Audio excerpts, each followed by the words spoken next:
So today, we're going to get into something that is, deeply personal, it's medically complex, and honestly, it's way more common than you might think. We're talking about early pregnancy loss. We're going to explore it through the really powerful story of two OB-GYNs who actually went through it themselves. And their hope and ours is that by sharing their journey, it might just make it a little bit easier for someone else out there.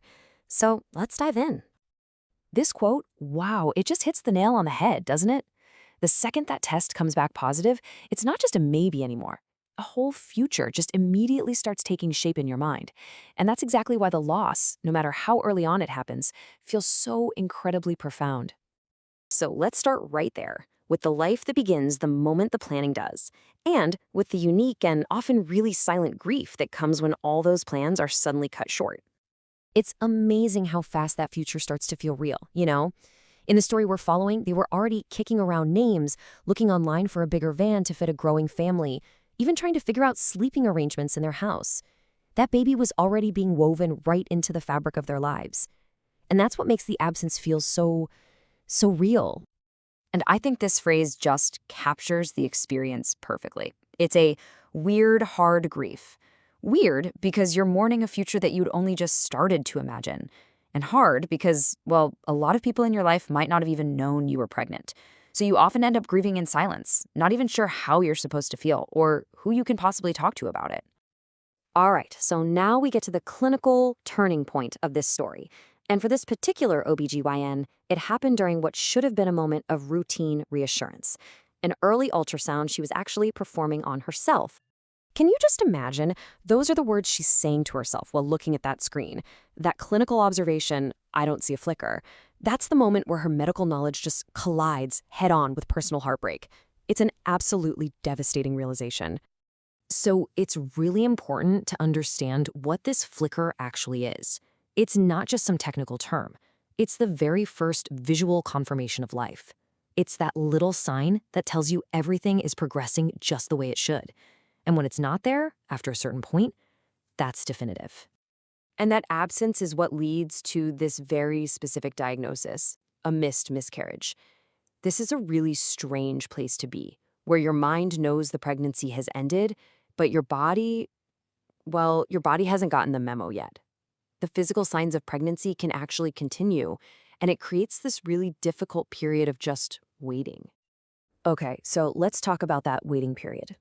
This in-between stage is an emotional and physical limbo that for many people is one of the absolute hardest parts of this whole experience.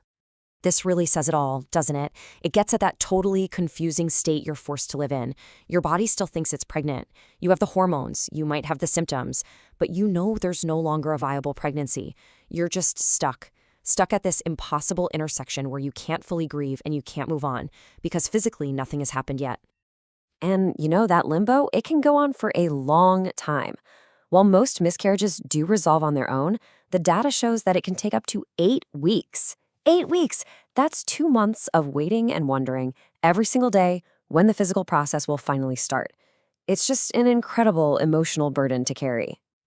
Now, when you're stuck in that limbo, you're not powerless. There are choices you can make, but they're all difficult in their own way. So let's take a look at the 3 main medical paths you can take.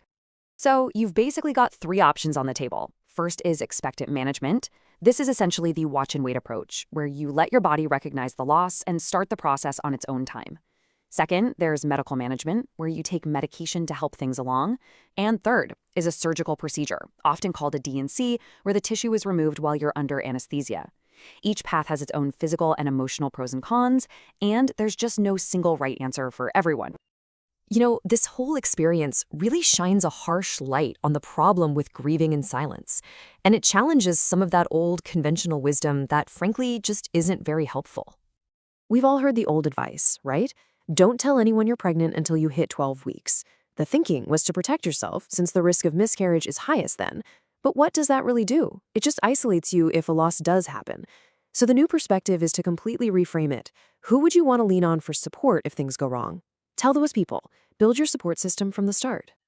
And that's why this shift in thinking is so important. The doctor in the story mentioned family acknowledging her loss at a funeral.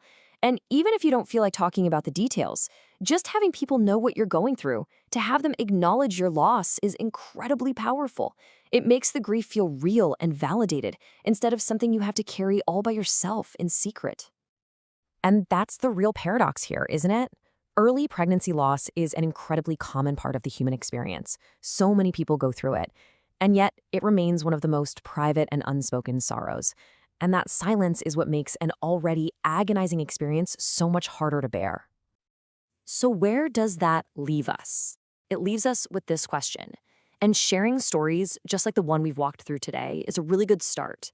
By talking about these hard things, by acknowledging the flicker that was so deeply hoped for and the grief that follows when it's gone, that's how we can build the support systems that everyone, absolutely everyone, deserves.